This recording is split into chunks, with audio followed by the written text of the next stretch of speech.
Question paper revision, first chapter electrostatics. 2020 മാർച്ചിൽ ചോദിച്ച questions 5 മാർക്കിന്റെ ക്വസ്റ്റ്യൻ ഈ വർഷം ചോദിച്ചിട്ടുണ്ട്. A permanent electric dipole movement P is placed in a uniform external electric field E as shown in figure. ഒരു electric dipole അതിന്റെ movement P ആണ്. അതിനെ ഒരു എക്സ്റ്റേണൽ ഇലക്ട്രിക് ഫീൽഡ് Eയിൽ പ്ലേസ് ചെയ്യുന്നുണ്ട്. ഈ ക്വസ്റ്റ്യൻ നോക്കുക. Redraw the figure and show the magnitude and direction of force acting on the charges. ആ figure redraw ചെയ്തിട്ട് ഫോഴ്സിന്റെ മാഗ്നിറ്റ്യൂഡും ഡയറക്ഷനും ഓരോ ചാർജിലും, അതായത് -Qയിലും +Qയിലും ആക്ട് ചെയ്യുന്ന ഫോഴ്സിന്റെ മാഗ്നിറ്റ്യൂഡും ഡയറക്ഷനും കാണിക്കാൻ വേണ്ടിയിട്ട്. രണ്ടാമത്തെ question, write an expression of the torque acting on the dipole in a vector form. അത് ആ ടോർക്കിന്റെ എക്സ്പ്രഷൻ നമ്മൾ എന്ത് ചെയ്യുക, വെക്ടർ ഫോമിൽ എഴുതാം. ഇനി ഫസ്റ്റ് ക്വസ്റ്റ്യൻ്റെ ആൻസർ നമുക്ക് നോക്കാം. ഫിഗർ നമ്മൾ റീഡ്രോ ചെയ്തതിന് ശേഷം ഫോഴ്സിന്റെ ഡയറക്ഷനും മാഗ്നിറ്റ്യൂഡും നമ്മൾ അടയാളപ്പെടുത്തി. F is equal to QE ആണ് രണ്ട് സ്ഥലത്തും അനുഭവപ്പെടുന്ന ഫോഴ്സ്. -Qയിലുള്ള ഫോഴ്സിന്റെ ഡയറക്ഷൻ നമ്മൾ അടയാളപ്പെടുത്തി. അതുപോലെ തന്നെ +Qയിലുള്ള ഫോഴ്സിന്റെ ഡയറക്ഷൻ നമ്മൾ അടയാളപ്പെടുത്തിയിട്ടുണ്ട്. ഇനി രണ്ടാമത്തെ ക്വസ്റ്റ്യൻ, എക്സ്പ്രഷൻ ഫോർ ടോർക്ക് ആണ്. അതിന്റെ ഫോർമുല, ഇതിന്റെ ഡെറിവേഷൻ, ഈ ഫിഗറിന്റെ ഡെറിവേഷൻ വരുമ്പോഴുള്ള ഫോർമുലയാണ് നമുക്കറിയാം. Tau is equal to P cross E. അപ്പോൾ ഇതിൽ നിന്ന് നമുക്ക് എന്ത് ചെയ്യുന്നു എന്ന് പറഞ്ഞാൽ ഈ രീതിയിലുള്ള ക്വസ്റ്റ്യൻസ് വരാനുള്ള സാധ്യത ഉണ്ട്. നമ്മൾ അതൊന്ന് ശ്രദ്ധിക്കുക. ഇനി 2020 മാർച്ചിൽ തന്നെ ചോദിച്ചിട്ടുള്ള അടുത്ത 3 മാർക്കിന്റെ ക്വസ്റ്റ്യൻ ആണ്. An infinitely long thin straight wire with uniform linear charge density is shown in figure. അപ്പോൾ ഒരു ലോങ് സ്ട്രേറ്റ് കണ്ടക്ടർ, അതിന് യൂണിഫോം ചാർജ് ഡെൻസിറ്റി ആണുള്ളത്. ആ ചിത്രത്തിൽ നമുക്ക് കാണാം. Draw the Gaussian surface in order to calculate the electric field at P and mark direction of electric field at this point. അപ്പോൾ point Pയിലുള്ള electric ഫീൽഡാണ് നമുക്ക് കാണേണ്ടത്. അത് ഗോസിയൻ സർഫസ് വരയ്ക്കാൻ വേണ്ടിയിട്ടാണ് പറഞ്ഞിട്ടുള്ളത്. അതുപോലെ തന്നെ പോയിന്റ് Pയിലുള്ള ആ ഡയറക്ഷനും കാണിക്കാൻ വേണ്ടി പറഞ്ഞിട്ടുണ്ട്. രണ്ടാമത്തെ question, derive expression to calculate electric field at this point P. ഈ പോയിന്റ് Pയിലെ ഇലക്ട്രിക് ഫീൽഡ് നമ്മൾ കാൽക്കുലേറ്റ് ചെയ്യാം. ഈ ചോദ്യം എന്ന് പറയുന്നത് നമ്മൾ ഗോസ് തിയറത്തിന്റെ അപ്ലിക്കേഷൻസിൽ നമ്മൾ ഫസ്റ്റ് അപ്ലിക്കേഷനായിട്ട് പഠിച്ചിട്ടുള്ളതാണ്. Electric field due to a long straight conductor. നമുക്ക് ആ ചിത്രം ഒന്ന് നോക്കാം. ആൻസർ, ഫസ്റ്റ് ക്വസ്റ്റ്യൻ്റെ ആൻസർ ഇതാണ്. ആ ഫിഗർ വരുന്നത് നമ്മൾ പഠിച്ചിട്ടുള്ളതാണ്. ഈ ഫിഗർ അവിടെ നമുക്ക് ആ പോയിന്റ് Pയിലുള്ള ഇലക്ട്രിക് ഫീൽഡിന്റെ ഡയറക്ഷൻ കാണിച്ചിട്ടുണ്ട്. ഇനി അതിന്റെ ഡെറിവേഷൻ ആണ്. ഡെറിവേഷനിൽ നമ്മൾ ഗോസ് തിയർ ആണ് യൂസ് ചെയ്യുന്നത്. Phi is equal to E into Gaussian surface is equal to 1/epsilon 0 into Q. അപ്പോൾ ഇവിടെ ഗോസിയൻ സർഫസ് എന്ന കർവ്ഡ് സർഫസ് ആണ്. അപ്പോൾ അതുകൊണ്ട് നമുക്ക് എന്ത് കിട്ടിയെന്ന് പറഞ്ഞാൽ E into 2πRL is equal to 1/epsilon 0 into λL. Qവിന് പകരം നമ്മൾ λL കൊടുക്കുന്നു. ലാംഡ എന്ന് പറഞ്ഞാൽ ലീനിയർ ചാർജ് ഡെൻസിറ്റി ആണ്. അപ്പോൾ ഇതിൽ നിന്ന് നമുക്ക് ഇയുടെ വാല്യൂ കിട്ടി. രണ്ടൊന്നും L കട്ട് ചെയ്ത് പോയി. അതുപോലെ തന്നെ 2πR താഴത്തേക്ക് വന്നു. അപ്പോൾ എന്ത് കിട്ടി? E is equal to λ divided by 2π/ε0R. അപ്പോൾ ഈ ഒരു ചോദ്യത്തിൽ നിന്ന് നമ്മൾ ശ്രദ്ധിക്കേണ്ട കാര്യം എന്ന് പറഞ്ഞാൽ, അപ്പോൾ ഗോസ് തിയറത്തിന്റെ 3 അപ്ലിക്കേഷൻസ് ഉണ്ട്. അപ്പോൾ 3 അപ്ലിക്കേഷൻസിലും ഈ രീതിയിലുള്ള ക്വസ്റ്റ്യൻസ് നമുക്ക് പ്രതീക്ഷിക്കാവുന്നതാണ്. അപ്പോൾ 3 അപ്ലിക്കേഷൻസും ഇതുപോലെ നമ്മൾ ക്ലിയർ ആയിട്ട് പഠിക്കേണ്ടതാണ്. ഇനി 2019 സേ പരീക്ഷയ്ക്ക് 7 മാർക്കിന്റെ ക്വസ്റ്റ്യൻ ആണ് ഈ ചാപ്റ്ററിൽ നിന്ന് വന്നത്. ആദ്യത്തെ ക്വസ്റ്റ്യൻ നോക്കാം. The value of electric field inside A charged conductor is dash. 1 മാർക്കിന്റെ ക്വസ്റ്റ്യൻ ആണ്. ഒരു ചാർജ്ഡ് കണ്ടക്ടറുടെ ഉൾഭാഗത്തെ ഇലക്ട്രിക് ഫീൽഡ് എന്തായിരിക്കുന്നു? ഒരു ചാർജ്ഡ് കണ്ടക്ടറുടെ ഉൾഭാഗത്ത് ചാർജ് 0 ആയിരിക്കും. അതുപോലെ തന്നെ ഇലക്ട്രിക് ഫീൽഡിന്റെ വാല്യൂ എന്തായിരിക്കും? 0 ആയിരിക്കും. അപ്പം നമ്മുടെ ആൻസർ എന്ന് പറയുന്നത് 0 ആണ്. രണ്ടാമത്തെ ക്വസ്റ്റ്യൻ നോക്കാം. Name the theorem used to find electric flux through a surface enclosed in charge. Electric ഫ്ലക്സും ചാർജും തമ്മിലുള്ള റിലേഷൻ ഏത് തിയറാണ് കാണിക്കുന്നത്? നമുക്കറിയാം, അത് ആ തിയറത്തിന്റെ പേര് ഗോസ് തിയറം എന്നാണ്. അതിന്റെ ഫോർമുല നമുക്കറിയാം. Phi is equal to 1/epsilon 0 into Q. മൂന്നാമത്തെ ചോദ്യം, using the theorem derive expression for electric field due to infinite plane sheet of charge with surface charge density sigma. അപ്പോൾ ഈ തിയറം ഉപയോഗിച്ചിട്ട് ഒരു infinite plain ഷീറ്റിന്റെ electric field നമ്മൾ കാണണം. അപ്പോൾ നമ്മൾ പ്ലെയിൻ ഷീറ്റിൻ്റെ ചിത്രം നമ്മൾ നോക്കുക. ഇതിലെ സർഫസ് ചാർജ് ഡെൻസിറ്റി സിഗ്മയാണ്. നമുക്ക് നോക്കാം. Phi is equal to E into Gaussian surface is equal to 1/ε0 into Q. ഇവിടെ ഗോസിയൻ സർഫസ് പറഞ്ഞാൽ 2 എൻ ഫേസസിൻ്റെ ഏരിയയാണ്. അപ്പോൾ ഓരോ എൻ ഫേസസിൻ്റെ ഏരിയ ds ആണ്. അപ്പോൾ 2 എൻ ഫേസസിൻ്റെ ഏരിയ എന്ന് പറഞ്ഞാൽ 2ds ആണ്.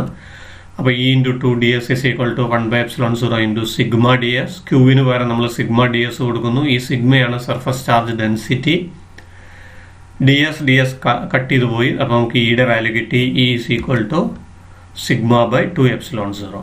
അപ്പോൾ കഴിഞ്ഞ 2 വർഷങ്ങളായിട്ട് 2019 സെയിൽ അതേപോലെ തന്നെ മാർച്ചിൽ ഒക്കെ നമുക്ക് എന്ത് കിട്ടിയിട്ടുണ്ട്? ഗോസ് തിയറത്തിൻ്റെ അപ്ലിക്കേഷൻസ് ചോദിച്ചിട്ടുണ്ട്. ഇനി അതേ വർഷം തന്നെ an electric dipole is placed in a uniform electric field of intensity E. Let theta be the angle between dipole moment and the electric field. Derive expression for torque acting on the electric dipole in vector form.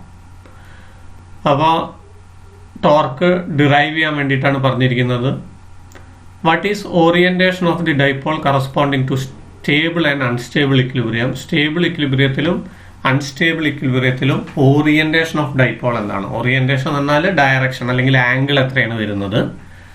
Right the equation for potential energy corresponding to stable equilibrium. Stable ഇക്വിലിബ്രിയത്തിൽ potential energy എന്തായിരിക്കും നമുക്ക് നോക്കാം. അപ്പോൾ first derivation of ടോർക്കാണ്. Derivation of torque നമ്മൾ പഠിച്ചിട്ടുണ്ട്. Figure നമുക്കറിയാം. നമ്മൾ നേരത്തെ വരച്ച അതേ ഫിഗർ തന്നെയാണ്. ഇപ്പോൾ ഇവിടെ ടോർക്ക് കാണാനുള്ള formula force into perpendicular distance ആണ്. അപ്പോൾ tau is equal to QE into 2A sine theta നമുക്കറിയാം. Q ഇൻറ്റു 2A P ആയതുകൊണ്ട് PE സൈൻ തീറ്റ. അതിനെ വെക്ടർ ഫോമിൽ എഴുതുന്ന സമയത്ത് tau is equal to P cross E. ഇനി രണ്ടാമത്തെ ക്വസ്റ്റ്യനിൽ നമുക്കറിയാം what is the orientation of dipole corresponding to stable and unstable equilibrium. ഒന്ന് ശ്രദ്ധിക്കുക. സ്റ്റേബിൾ ഇക്വിലിബ്രിയം ആണെങ്കിൽ തീറ്റയുടെ വാല്യൂ 0 ആയിരിക്കും, അതായത് പാരലൽ ആയിരിക്കും.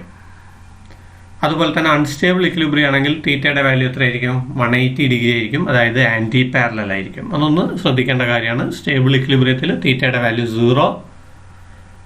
തീറ്റ എന്ന് പറഞ്ഞാൽ എന്താണെന്ന് അവിടെ എഴുതിയിട്ടുണ്ട്? Angle between dipole movement and electric field ആണ്. അപ്പോൾ ഇലക്ട്രിക് ഫീൽഡും ഡൈപോൾ മൂവ്മെന്റും തമ്മിലുള്ള ആംഗിൾ 0 ആണെങ്കിൽ, അതായത് പാരലൽ ആണെങ്കിൽ തീറ്റയുടെ വാല്യൂ 0 ആയിരിക്കും.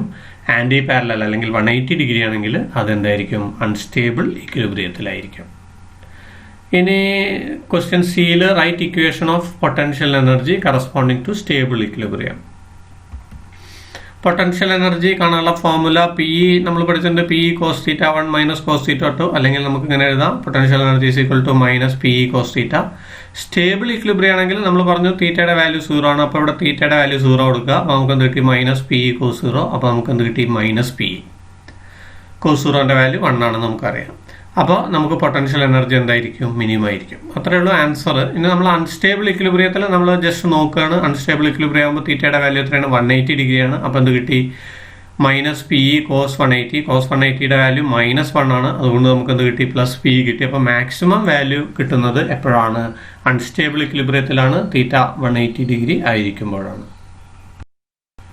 2019 മാർച്ച് 5 മാർക്കിന്റെ ക്വസ്റ്റ്യൻസ് ചോദിച്ചിട്ടുണ്ട്. The ratio of electric field on the equatorial point and to the axial point at equal distance from the center of the short electric dipole is dash. അതായത് axial ലൈനിലുള്ള electric ഫീൽഡും equatorial ലൈനിലുള്ള electric ഫീൽഡും അവ തമ്മിലുള്ള ratio equatorial line to axial line ആണ്. അപ്പോൾ axial ലൈൻ്റെ ഇക്വറ്റോറിയൽ ലൈൻ്റെ ഫോർമുല നമുക്കറിയാം. Electric field along axial line ഒക്കെ നമ്മൾ പഠിച്ചിട്ടുണ്ട്. ഇക്വറ്റോറിയൽ ലൈനും. ഇനി രണ്ടാമത്തെ ക്വസ്റ്റ്യൻ വരുന്നത് a closed surface encloses an electric dipole. What is the electric flux through the surface. ഒരു ക്ലോസ്ഡ് സർഫസിൽ ഒരു ഇലക്ട്രിക് ഡൈപോൾ ഉണ്ട്. അങ്ങനെയാണെങ്കിൽ അതിന്റെ ഇലക്ട്രിക് ഫ്ലക്സ് എത്രയായിരിക്കും എന്നുള്ളതാണ് ആദ്യത്തെ ചോദ്യത്തിന്റെ ഉത്തരം. നമുക്ക് നോക്കാം. ഈ ഇക്വറ്റോറിയൽ ലൈനിന്റെ ഫോർമുല നമുക്കറിയാവുന്നതാണ്. 1/4πε0 ഇൻറ്റു P/r³ ആണ്. അതുപോലെ തന്നെ ഈ ആക്സിയൽ ലൈനിന്റെ ഫോർമുല 1/4πε0 ഇൻറ്റു 2P/r³. അപ്പോൾ ഇവ തമ്മിലുള്ള റേഷ്യോ എന്ന് പറയുമ്പോൾ 1/4πε0 1/4πε0 ക്യാൻസൽ ചെയ്യും. P ക്യാൻസൽ ചെയ്യും. r³ ക്യാൻസൽ ചെയ്യും. പിന്നെ ഉള്ളതൊരു 1/2 ആണ്. അപ്പോൾ നമുക്ക് കിട്ടി ഈ ഇക്വറ്റോറിയൽ ലൈൻ ബൈ ഈ ആക്സിയൽ ലൈൻ ആകുമ്പോൾ ഏതാ വരുന്നത്? 1/2 ആണ് റേഷ്യോ വരുന്നത്. അപ്പോൾ ആൻസർ 1/2 ആണ് ഇവിടെ. ഇനി നേരെ തിരിച്ച് ചില സമയത്ത് ചോദിക്കാറുണ്ട് axial line by equatorial line ആണെങ്കിൽ, അപ്പോൾ നേരെ തിരിച്ചായിരിക്കും ഏതായിരിക്കും 2/1 ആയിരിക്കും. അപ്പോൾ ഈ ആക്സിയൽ ബൈ ഈ ഇക്വറ്റോറിയൽ ആണെങ്കിൽ 2/1 ആണ് ആൻസർ വരിക. ഇനി രണ്ടാമത്തെ ക്വസ്റ്റ്യൻ്റെ ആൻസർ നമുക്ക് നോക്കാം. ഒരു ക്ലോസ്ഡ് സർഫസിൽ എന്ത് ചെയ്യുന്നുണ്ട്, ഒരു ഇലക്ട്രിക് ഡൈപോൾ ഉണ്ട്. ഇലക്ട്രിക് ഡൈപോൾ എന്ന് പറഞ്ഞാൽ നമുക്കറിയാം 2 +q -q ചാർജസ് അടുത്തടുത്ത് വെച്ചാലാണ്. അപ്പോൾ ഇവിടെ ടോട്ടൽ ചാർജ് പറഞ്ഞാൽ -q +q തമ്മിൽ കൂട്ടിയാൽ നമുക്ക് ടോട്ടൽ ചാർജ് 0 വന്നു. ഫ്ലക്സ് കാണാനുള്ള ഫോർമുല ഗോസ് തിയറം പ്രകാരം നമുക്കറിയാം 1/ε0 × q ആണ്. ടോട്ടൽ ചാർജ് അപ്പോൾ നമുക്ക് q -q +q അപ്പോൾ 0 കിട്ടി. ഇനി ഗോസ് തിയറത്തിന്റെ വാല്യൂ നമുക്കറിയാം φ = 1/ε0 × q ആണ്. അപ്പോൾ q-ന്റെ വാല്യൂ 0 കൊടുത്താൽ നമുക്ക് എന്ത് കിട്ടി, φ = 1/ε0 × 0. അപ്പോൾ നമുക്ക് 0 ആണ് ആൻസർ കിട്ടുന്നത്. അപ്പോൾ ഒരു ക്ലോസ്ഡ് സർഫസിൽ ഒരു ഇലക്ട്രിക് ഡൈപോൾ ഉണ്ടെങ്കിൽ അതിന്റെ ഫ്ലക്സ് എന്തായിരിക്കും, 0 ആയിരിക്കും. ഇനി അടുത്ത നോക്കുക. A spherical shell of radius r is uniformly charged with charge +q. By Gauss theorem, find electric field intensity at a point P outside the spherical shell, inside the spherical shell. അപ്പോൾ ഇവിടെ അത് goes തിയറത്തിന്റെ practical application ആണ്. 3 practical applications നമ്മൾ പഠിച്ചിട്ടുണ്ട്. ഒന്ന് long straight conductor, plane sheet, അതുപോലെ തന്നെ സ്ഫെറിക്കൽ ഷെൽ. അപ്പോൾ ലോങ് സ്ട്രേറ്റ് കണ്ടക്ടർ നമ്മളിപ്പോൾ ചോദിച്ചതാണ്, നമ്മൾ ചെയ്തു. പ്ലെയിൻ ഷീറ്റ് ചോദിച്ചു, നമ്മൾ അത് ചെയ്തു. ഇനി നമ്മൾ സ്ഫെറിക്കൽ ഷെല്ലിന്റെ ചെയ്യാൻ പോവാണ്. അതിന് ഫിഗർ ആദ്യം നമ്മൾ വരയ്ക്കണം. അപ്പോൾ ഇവിടെ ഫിഗറിൽ നിങ്ങൾ നോക്കുക, നമ്മൾ വരച്ചതാണ്. അതിന്റെ റേഡിയസ് ക്യാപിറ്റൽ R ആണ്. P എന്ന് പറയുന്നത് സ്മോൾ r ഡിസ്റ്റൻസ് അകലെയാണ്. അപ്പോൾ ഇവിടെ നമ്മൾ ഫോർമുല യൂസ് ചെയ്യുന്നു. φ = E × Gaussian surface = 1/ε0 × q. Gaussian surface എന്ന് പറയുന്നത് ആ സ്ഫിയറിന്റെ ഏരിയയാണ്. E × 4π small r² = 1/ε0 × σ × 4π capital R². Q-ന്റെ value σ × 4π capital R² ആണ്. ഇതിൽ സിഗ്മ എന്ന് പറയുന്നത് സർഫസ് ചാർജ് ഡെൻസിറ്റി ആണ്. ഇതിൽ നിന്ന് നമുക്ക് ഇയുടെ വാല്യൂ കിട്ടി. E = σ/ε0 × r²/r². ഇനി ഇൻസൈഡ് ദ ഷെൽ ആവുന്ന സമയത്ത് ചാർജിന്റെ വാല്യൂ 0 ആണ്. ചാർജിന്റെ വാല്യൂ 0 ആയി കഴിഞ്ഞാൽ ഇലക്ട്രിക് ഫീൽഡ് ഇന്റൻസിറ്റിയും ഇൻസൈഡ് ദ ഷെൽ എന്തായിരിക്കും, 0 ആയിരിക്കും. 2018 എക്സാമിന് 5 മാർക്കിന്റെ ക്വസ്റ്റ്യൻസ് ആണ് ചോദിച്ചിട്ടുള്ളത്. Write physical quantity having unit coulomb metre. Coulomb മീറ്ററുള്ള യൂണിറ്റ് ഉള്ള ഒരു ഫിസിക്കൽ ക്വാണ്ടിറ്റി ഏതാണെന്ന്. ഇലക്ട്രിക് ഡൈപോൾ മൂവ്മെന്റ് ആണ്. ഇലക്ട്രിക് ഡൈപോൾ മൂവ്മെന്റ് എന്ന് പറഞ്ഞാൽ P = q × 2a ആണ്. അപ്പോൾ q എന്ന് പറഞ്ഞാൽ ചാർജ് ആണ്, അതിന്റെ യൂണിറ്റ് കൂളമാണ്. 2a എന്ന് പറഞ്ഞാൽ ഡൈപോൾ ലെങ്ത് ആണ്, ലെങ്ത് മീറ്റർ ആണ്. അപ്പോൾ നമുക്ക് എന്ത് കിട്ടി, coulomb metre. Answer electric dipole movement. രണ്ടാമത്തത്, Coulomb's law is quantitative statement about the force between 2 point charges. 2 point ചാർജുകൾക്കിടയിലുള്ള ഫോഴ്സിനെ നമ്മൾ കാണുന്നതാണ് Coulomb's law. Write mathematical expression of the above law. Coulomb's ലോയുടെ മാത്തമാറ്റിക്കൽ എക്സ്പ്രഷൻ എഴുതാൻ വേണ്ടിയിട്ടാണ്. നമുക്കറിയാം F = 1/4πε0 × q1 q2/r². അതാണ് കൂളംസ് ലോയുടെ മാത്തമാറ്റിക്കൽ ഫോർമുല. ഇനി രണ്ടാമത്തെ ഒരു പ്രോബ്ലം ആണ് നോക്കുക. 2 ions carrying equal charges repulse with a force of 1.48 × 10⁻⁻8 Newton. അപ്പോൾ 2 ചാർജസ് റിപ്പൽ ചെയ്യുന്ന ഫോഴ്സ് തന്നിട്ടുണ്ട്. ഇനി when they are separated by a distance of 5 × 10⁻10 meter. അപ്പോൾ ആ ചാർജുകൾ തമ്മിലുള്ള അകലം തന്നിട്ടുണ്ട്. How many electrons have been removed from each ion? ഓരോ അയോണിൽ നിന്നും എത്ര ഇലക്ട്രോൺസ് ആണ് റിമൂവ് ചെയ്യുന്നത് എന്നുള്ളതാണ്. നമുക്കത് നോക്കാം എങ്ങനെയാണെന്നുള്ളത്. നമ്മൾ കൂളംസ് ലോ നമുക്കറിയാം F = 1/4πε0 × q1 q2 ആണ്. അപ്പോൾ 2 ചാർജ് സെയിം ആയതുകൊണ്ട് നമുക്ക് എന്ത് ചെയ്യാം, q × q കൊടുക്കുക. അപ്പോൾ എന്ത് കിട്ടി, F = 1/ε0 × q²/r². Quantisation of charge പ്രകാരം നമുക്കറിയാം q = ne ആണ്. അപ്പോൾ ഈ ഇക്വേഷനിൽ qവിന് പകരം നമ്മൾ ne കൊടുക്കുന്നു. അപ്പോൾ നമ്മൾ ഇക്വേഷൻ എന്തായിട്ട് മാറി, F = 1/4πε0 × ne²/r². ഇനി നമ്മൾ വാല്യൂസ് സബ്സ്റ്റിറ്റ്യൂട്ട് ചെയ്യാണ്. എഫിന്റെ വാല്യൂ തന്നിട്ടുണ്ട് 1.48 × 10⁻⁻8 ന്യൂട്ടൺ ആണ്. 1/4πε0ന്റെ വാല്യൂ നമുക്കറിയാം 9 × 10⁻9 ആണ്. അതുപോലെ തന്നെ ഇയുടെ വാല്യൂ നമുക്കറിയാം 1.6 × 10⁻19 ആണ്. ആറിന്റെ വാല്യൂ തന്നിട്ടുണ്ട് 5 × 10⁻10 മീറ്റർ. ഈ വാല്യൂസ് നമ്മൾ സബ്സ്റ്റിറ്റ്യൂട്ട് ചെയ്യുന്നു. അപ്പോൾ നമുക്ക് 1.48 × 10⁻8 അതായത് ഫോഴ്സിന്റെ വാല്യൂ ഇൻറ്റു 1/4 എപ്സിലോൺസിൻ്റെ വാല്യൂ ആണ് 9 × 10⁻⁹ ഇൻറ്റു n സ്ക്വയർ ഇൻറ്റു ഇയുടെ വാല്യൂ ആണ് 1.6 × 10⁻⁹ അതിനെ സ്ക്വയർ ചെയ്തു ഡിവൈഡഡ് ബൈ ആർ സ്ക്വയർ ആണ്. ആർ സ്ക്വയറിൻ്റെ വാല്യൂ എന്ന് പറയുന്നത് 5 × 10⁻10 സ്ക്വയർ ചെയ്താൽ 25 × 10⁻20 നമുക്ക് കിട്ടി. ഇതിൽ നമുക്ക് n സ്ക്വയറിൻ്റെ വാല്യൂ ആണ് കാണേണ്ടത്.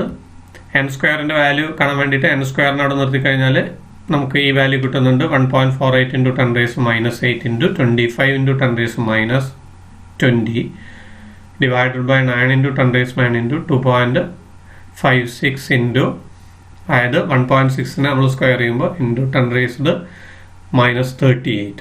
അപ്പോൾ അത് വാല്യൂസ് നമ്മൾ നോക്കുന്ന സമയത്ത് നമ്മൾ എന്ത് ചെയ്യുന്നു പറഞ്ഞാൽ ആ 10⁻ ഒന്നിച്ചിട്ട് മൾട്ടിപ്ലൈ ചെയ്യുന്നു. അപ്പോൾ മുകളിൽ നമുക്ക് കിട്ടുന്നത് -8ഉം -20 ആകുമ്പോൾ 10⁻28. താഴെ നമുക്ക് 10⁻9ഉം -38 ആകുമ്പോൾ -29 കിട്ടി. അതുപോലെ തന്നെ 1.48 × 25ൻ്റെ വാല്യൂ ആണ് 37. 9 × 2.56ൻ്റെ വാല്യൂ ആണ് 23.04. ഇനി നമ്മൾ 37/23.04ൻ്റെ വാല്യൂ നമ്മൾ കാൽക്കുലേറ്റ് ചെയ്യുന്നു 1.6 ആണ്. ഇൻറ്റു 10⁻28ഉം 10⁻29 ആകുമ്പോൾ നമുക്ക് എന്ത് കിട്ടി? 10 കിട്ടി. അപ്പോൾ n സ്ക്വയറിൻ്റെ വാല്യൂ നമുക്ക് കിട്ടി 16. നമുക്ക് n-ൻ്റെ വാല്യൂ ആണ് വേണ്ടത്. n സ്ക്വയറിൻ്റെ വാല്യൂ 16 ആകുമ്പോൾ 16ൻ്റെ സ്ക്വയർ റൂട്ട് നമ്മൾ എടുക്കുന്നു. അപ്പോൾ n-ൻ്റെ വാല്യൂ നമുക്ക് എന്ത് കിട്ടി? 4 കിട്ടി. അപ്പോൾ ഇത്തരം പ്രോബ്ലംസ് നമുക്ക് ഉണ്ടാവുന്നതാണ്. അത് നമ്മളൊന്ന് ശ്രദ്ധിച്ച് കൈകാര്യം ചെയ്യാൻ ശ്രമിക്കുക. 2018 മാർച്ചിൽ തന്നെ ചോദിച്ചുള്ള മറ്റൊരു ചോദ്യമാണ്. 2 equal and opposite charges placed near as shown in figure. Redraw the figure and show the direction of dipole moment P, the direction of resultant electric field E at P. Write the equation to find electric field at P. നമ്മൾ നേരത്തെ axial line, equatorial line എന്നൊക്കെ പറഞ്ഞു. അതിൽ equatorial ലൈനിലുള്ള electric ഫീൽഡാണ് നമ്മൾ കാണേണ്ടത്. അപ്പോൾ നമ്മൾ ഫിഗർ റീഡ്രോ ചെയ്യാണ്. അപ്പോൾ റീഡ്രോ ചെയ്യുന്ന സമയത്ത് നിങ്ങൾ നോക്കുക, ആദ്യം +q ആണ്, പിന്നെ -q ആണ്. അപ്പോൾ നമുക്ക് ഡയറക്ഷൻ കിട്ടി. അപ്പോൾ റീഡ്രോ ദ ഫിഗർ നമ്മൾ ചെയ്തു. അതുപോലെ തന്നെ ഡൈപോൾ മൂവ്മെന്റിന്റെ ഡയറക്ഷനും ഇലക്ട്രിക് ഫീൽഡിന്റെ ഡയറക്ഷനാണ്. ഇലക്ട്രിക് ഫീൽഡിന്റെ ഡയറക്ഷൻ E അവിടെ കാണിച്ചിട്ടുണ്ട്. അതുപോലെ തന്നെ ഡൈപോൾ മൂവ്മെന്റിന്റെ ഡയറക്ഷൻ എപ്പോഴും -q-ൽ നിന്ന് +q-ലേക്കായിരിക്കും. ആ P-യുടെ ഡയറക്ഷൻ നമ്മളവിടെ കാണിച്ചിട്ടുണ്ട്. അപ്പോൾ അതാണ് ഫസ്റ്റ് ക്വസ്റ്റ്യൻ്റെ ആൻസർ. ഇനി write equation to find out electric field at P. P-യിലെ ഇലക്ട്രിക് ഫീൽഡ് കാണാനുള്ള, അതായത് ഇക്വറ്റോറിയൽ ലൈനിലുള്ള ഇലക്ട്രിക് ഫീൽഡിന്റെ ഫോർമുല എഴുതാൻ വേണ്ടിയിട്ടാണ്. അപ്പോൾ ഫോർമുല നമുക്കറിയുന്നതാണ്. E equatorial = 1/4πε0 × P/r³. അപ്പോൾ ഇത് ഇക്വറ്റോറിയൽ ലൈനിൻ്റെയാണ് വന്നിട്ടുള്ളത്. ഇനി നമുക്ക് പിന്നെ ആക്സിയൽ ലൈൻ്റെ വരയ്ക്കാൻ പറഞ്ഞാൽ നമ്മൾ ഇതേപോലെ വരയ്ക്കേണ്ടി വരും. അതുപോലെ തന്നെ അതിൻ്റെ ഫോർമുല ആകുമ്പോൾ എന്തായിരിക്കും? 1/4πε0 × 2P/r³ ആയിരിക്കും. അടുത്തൊരു ക്വസ്റ്റ്യൻ നോക്കാം. 2 spheres encloses a charge as shown in figure. അപ്പോൾ 2 സ്പിയേഴ്സ് ഉണ്ട്, അതിൽ ചാർജസ് ഉണ്ട്. ഒന്ന് Q ഉണ്ട്, ഒന്ന് 2Q ഉണ്ട്. ഇനി ചോദ്യം നോക്കുക. Derive an expression for electric field density at any point on the surface S2. Surface S2-ലുള്ള ഇലക്ട്രിക് ഫീൽഡ് ഇൻറ്റൻസിറ്റിയുടെ എക്സ്പ്രഷൻ എഴുതാൻ വേണ്ടിയിട്ടാണ്, ഡിറൈവ് ചെയ്യാൻ വേണ്ടിയിട്ടാണ്. അതുപോലെ തന്നെ what is the ratio of electric flux through S1 and S2. S1-ലുള്ള ഇലക്ട്രിക് ഫ്ലക്സിന്റെ S2-ലുള്ള ഇലക്ട്രിക് ഫ്ലക്സിന്റെ റേഷ്യോ എന്താണ്? ഫസ്റ്റ് ക്വസ്റ്റ്യൻ്റെ ആൻസർ നമുക്ക് നോക്കാം. നമുക്കറിയാം E × ഗോസിയൻ സർഫസ് = 1/ε0 × Q ആണെന്ന്. E × ഗോസിയൻ സർഫസ് ഇവിടെ വരുന്നത് ഏതാണ്? 4πr² = 1/ε0 × ടോട്ടൽ ചാർജ് ആണ്. അപ്പോൾ ഒരു ചാർജ് Q ഉണ്ട്, പിന്നെ ഇതിൻ്റെ ഒരു ചാർജ് 2Q ഉണ്ട്. ഇപ്പോൾ രണ്ടും കൂടി ആഡ് ചെയ്യുമ്പോൾ നമുക്ക് S2-ലുള്ള ടോട്ടൽ ചാർജ് പറഞ്ഞാൽ 3Q ആണ്. അപ്പോൾ നമുക്ക് എന്ത് കിട്ടി? 1/ε0 × 3Q. ഇതിൽ നിന്ന് നമ്മൾ E-യുടെ വാല്യൂ കാണുന്നു. E = 1/4πε0 × 3Q/r². നമ്മളുടെ പ്രാക്ടിക്കൽ ആപ്ലിക്കേഷനിലെ ഗോസ് തിയറത്തിൻ്റെ പ്രാക്ടിക്കൽ ആപ്ലിക്കേഷനിലെ സ്ഫിയറിൻ്റെ കേസിലുള്ള ഇതാണ്. ഇവിടെ എന്ത് ചെയ്യുന്നു എന്ന് പറഞ്ഞാൽ അതിൻ്റെ ഡെറിവേഷന് നമ്മൾ എന്ത് ചെയ്യുന്നു? ഫസ്റ്റ് സ്റ്റെപ്പ് യൂസ് ചെയ്യുന്നു. അതാണ് ഇവിടെ യൂസ് ചെയ്യേണ്ട ഫോർമുല വരുന്നത്. ഇനി രണ്ടാമത്തെ ചോദ്യത്തിൻ്റെ ആൻസർ നോക്കാം. What is the ratio of electric flux at S1? S1-ലെ ചാർജ് Q ആണ്. അപ്പോൾ നോക്കുക, ഫ്ലക്സ് കാണാനുള്ള ഫോർമുല 1/ε0 × Q ആണ് വരുന്നത്. ഇനി S2-ലുള്ള ഇലക്ട്രിക് ഫ്ലക്സ് കാണാൻ വേണ്ടിയിട്ട് 1/ε0 ടോട്ടൽ ചാർജ് S2-ലെ 2Qവും Qവും കൂടിയതാണ്, അപ്പോൾ 3Q ആണ്. അപ്പോൾ 5S1 is equal to 1/ε0 into Q, 5S2 is equal to 1/ε0 into 3Q. ഇനി അവ തമ്മിലുള്ള റേഷ്യോ എടുക്കുക, അവ തമ്മിൽ ഡിവൈഡ് ചെയ്യുന്ന സമയത്ത് നമുക്ക് എന്ത് കിട്ടി? 1/ε0 into Q രണ്ടൊന്നും ക്യാൻസൽ ചെയ്ത് പോയി, പിന്നെ ബാക്കിയുള്ളത് 1/3 ആണ്. അപ്പോൾ ആൻസർ വരുന്ന ഏതാണ്? 1/3 ആണ്. 2017 sale an electric lines of force never intersect one another, explain this statement. നമ്മൾ ഇലക്ട്രിക് ലൈൻസ് ഓഫ് ഫോഴ്സിന്റെ പ്രോപ്പർട്ടീസിൽ പറഞ്ഞിട്ട് നെവർ ഇന്റർസെക്ട് എന്ന്. കാരണം എന്താണെന്നുള്ളതാണ്, if the intersect at the point of intersection electric field will have 2 directions which is impossible. അവ intersect ചെയ്ത് കഴിഞ്ഞാൽ ആ ഇന്റർസെക്ഷൻ പോയിന്റിൽ ഇലക്ട്രിക് ഫീൽഡിന് 2 ഡയറക്ഷൻ ഉണ്ടായിരിക്കും.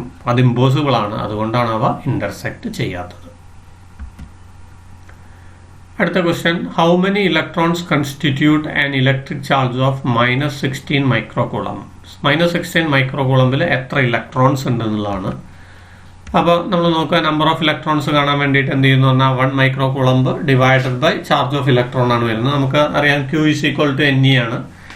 അപ്പോൾ N is equal to Q by E ആണ്. Qവിൻ്റെ വാല്യൂ ആണ് 60 into 10⁻⁻6. അതായത് 16 മൈക്രോകൂളം എന്ന് പറഞ്ഞാൽ 16 into 10⁻⁻6 കൂളമ്പാണ്. Divided by charge of electron ആണ്. ചാർജ് ഓഫ് ഇലക്ട്രോൺ 1.6 into 10⁻⁻19 ആണ്. കാൽക്കുലേറ്റ് ചെയ്താൽ 1.6 16 അവിടെ കട്ട് ചെയ്തു പോയി. പിന്നെ ബാക്കി വരുന്നത് നമുക്ക് കിട്ടുന്നത് 10⁻14 ആണ്. അപ്പോൾ അവിടെ നമ്മളെ ചോയ്സിൽ B ആണ് വരുന്നത്, 10⁻14. അതാണ് ആൻസർ വരുന്നത്. അടുത്ത നോക്കുക, an electric dipole is a pair of equal and opposite charges +Q and -Q separated by a distance R. ഒരു ഇലക്ട്രിക് ഡൈപോൾ എന്ന് പറഞ്ഞാൽ +Q -Q ചാർജ് ഒരു R ഡിസ്റ്റൻസ് അകലെ വെച്ചതാണ്. Write expression for dipole moment. Dipole മൊമെന്റിന്റെ formula നമുക്കറിയാം, P is equal to Q into 2A ആണ്. ഇതിൽ Q എന്ന് പറയുന്നത് ചാർജ് ആണ്, 2A എന്ന് പറയുന്നത് എന്താണ്? ഡൈപോൾ ലെങ്ത് ആണ്.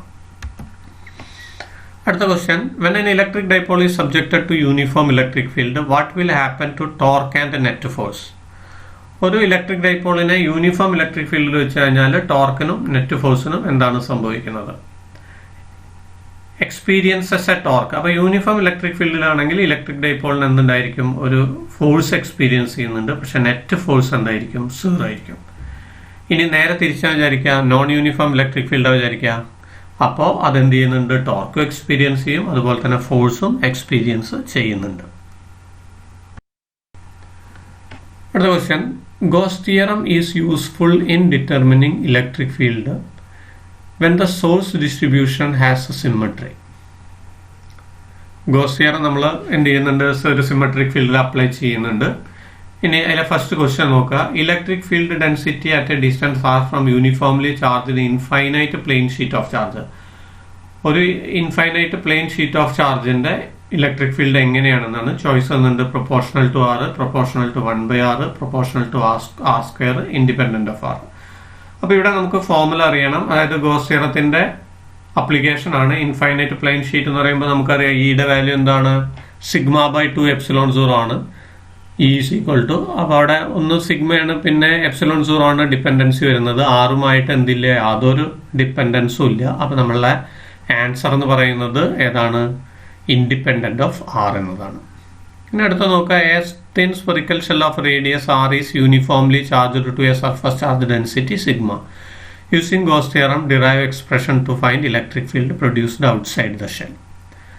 അപ്പോൾ ഇവിടെ ഗോസ് തിയറത്തിന്റെ പ്രാക്ടിക്കൽ ആപ്ലിക്കേഷൻ നമ്മൾ പഠിച്ചതിലെ സ്പെറിക്കൽ ഷെല്ലിന്റെ ഇലക്ട്രിക് ഫീൽഡ് കാണാനുള്ളതാണ്. അപ്പോൾ അതിന് നമ്മൾ എന്ത് ചെയ്യുന്നു എന്ന് പറഞ്ഞാൽ നമ്മൾ ഫിഗർ വരയ്ക്കുന്നു.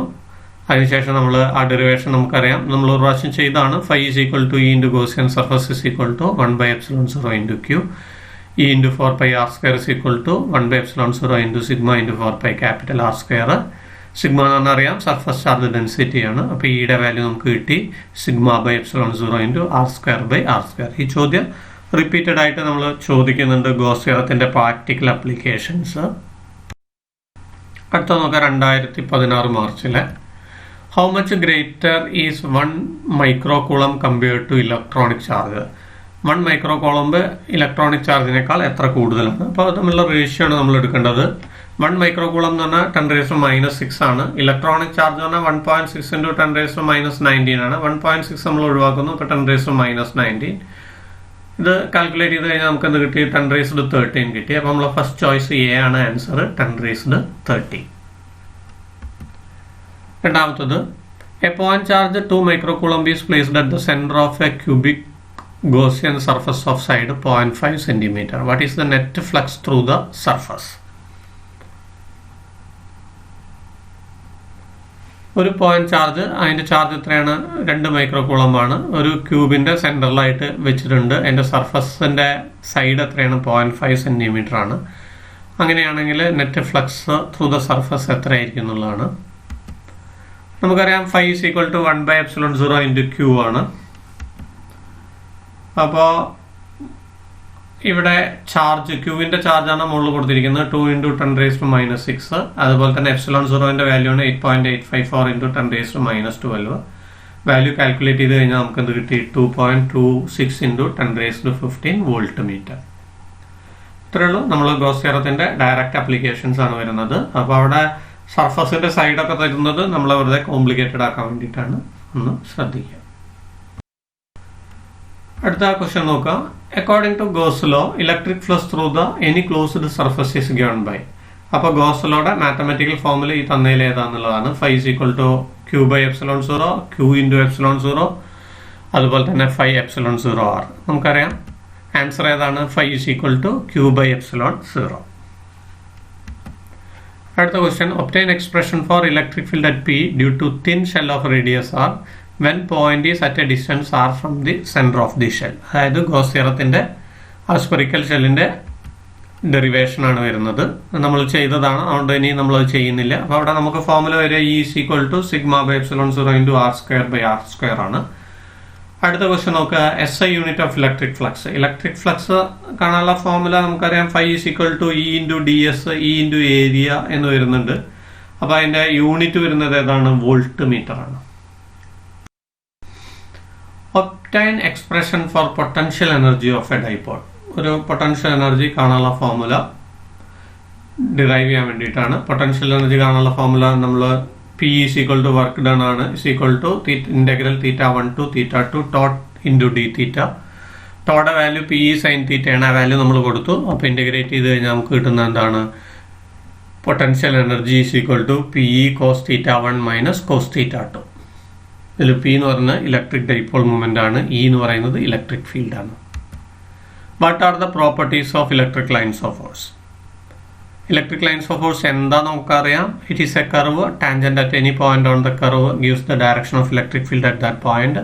അതിന്റെ പ്രോപ്പർട്ടീസ് നോക്കാം. Starts from positive charge and ends in negative charge. Positive ചാർജിൽ നിന്ന് സ്റ്റാർട്ട് ചെയ്യുന്നു, നെഗറ്റീവ് ചാർജിൽ എൻഡ് ചെയ്യുന്നു. In uniform electric field they are parallel. Uniform electric ഫീൽഡിൽ അവ പാരലൽ ആണ്. Their density gives intensity of electric field. Density, intensity തരുന്നു. They will never intersect. അവ ഒരിക്കലും എന്ത് ചെയ്യുന്നില്ല? ഇന്റർസെക്ട് ചെയ്യുന്നില്ല. അടുത്ത നോക്കാം. And electric field lines are pictorial representation of electric field around charges. State Gauss theorem in electrostatics. Gauss theorem നമുക്കറിയാം. φ = 1/ε0 × Q ആണ്.